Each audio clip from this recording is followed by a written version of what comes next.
I have been watching a lot of romance animes recently. You could say that it's my favorite genre, but I just think I'm lonely. And recently, I've been rewatching the first season of the Bunny Girl Senpai Anime. I love the anime, I love Sakuta, and most importantly, I love Sakurajima Mai in a bunny girl outfit. And rewatching the first few episodes of the anime made me question something important. Is Sakurajima Mai a tsundere? And this is probably one of the few times where no one on the internet had a conclusive answer. Some called her a tsundere, some called her a yandere, some called her a kuudere, and then there were some really messed up answers calling her just a normal girl, which I personally disagree with because no girl is normal. So I took it upon myself to find out which archetype does Sakurajima Mai belong to, because clearly I don't have anything better to do myself. So let's start with the most outrageous one, yandere. Some people claim that Sakurajima Mai is a yandere. Where is the yandere? Am I missing something here? At this point, I am more curious if I am watching the wrong anime. Is there a yandere Sakurajima Mai in the light novels just murdering everyone? Mai, do not panic, but I think I'm stuck in a time loop. Sakuta, I am not panicking. I already killed that bitch. Is this why everyone tells me to read the source material? On a side note though, it's a pretty interesting idea for a spin-off.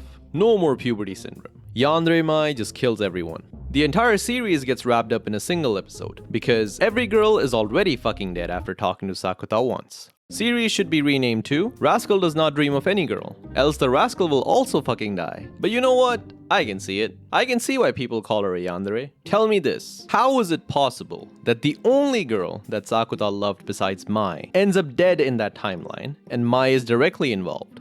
Coincidence? I think not. She was just playing the long game. Next up, Tsundere. And I'ma be honest, I love tsunderes. Ever since I watched an anime with a tsundere in it, I instantly knew, holy shit, I love bipolar women. And after all this time, it still hasn't changed. I have watched more tsunderes than there are animes in existence. In fact, if a woman walks up to me, stabs me, and apologizes, my first thought will probably be, oh my god, this might be a tsundere. So I think that makes me qualified enough to judge if Mai is a tsundere or not. But I have come to realize something. Most people get tsunderes wrong because they think that tsunderes equal violent women, which is simply not true. Tsunderes will act standoffish in an attempt to hide their true feelings. They will not act violent. A woman who acts violent for no apparent reason have a different name. They are called crazy bitches. And a woman can be both crazy and a tsundere, like Taiga. So with that out of the way, if we look at Sakurajima Mai, I think she definitely has a little bit of sun in her. She gets embarrassed, she gets flustered, but she is also very honest about her feelings for Sakuta. So unfortunately, as much as I would like to categorize her as a tsundere, she unfortunately does not belong in this category. Some people claim that she's a kuudere, and you know what?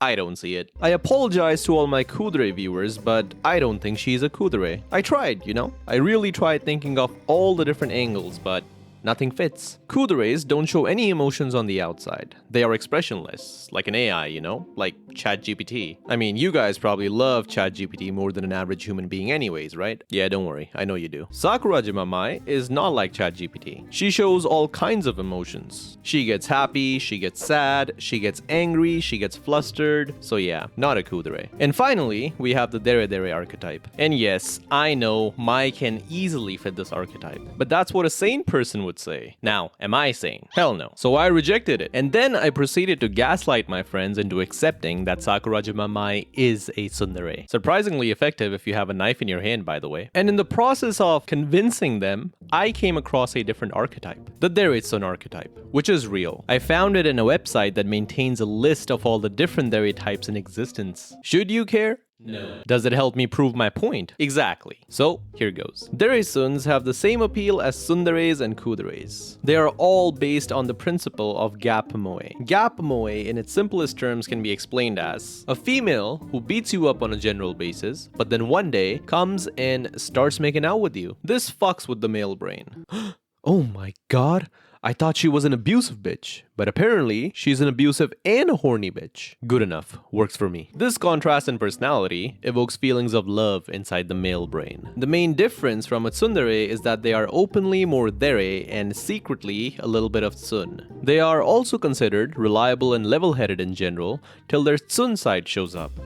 I wonder who this sounds like. Oh yeah, Sakurajima Mai. Now you wouldn't believe it, but deritsuns are, in fact, derived from tsunderes. So derisuns and tsunderes are pretty closely related. Like if Sakurajima Mai had a sister, there's a very good chance she could be a tsundere. So if tsunderes are the origin of derisuns, and Sakurajima Mai is a derisun, then technically speaking, you know what I mean?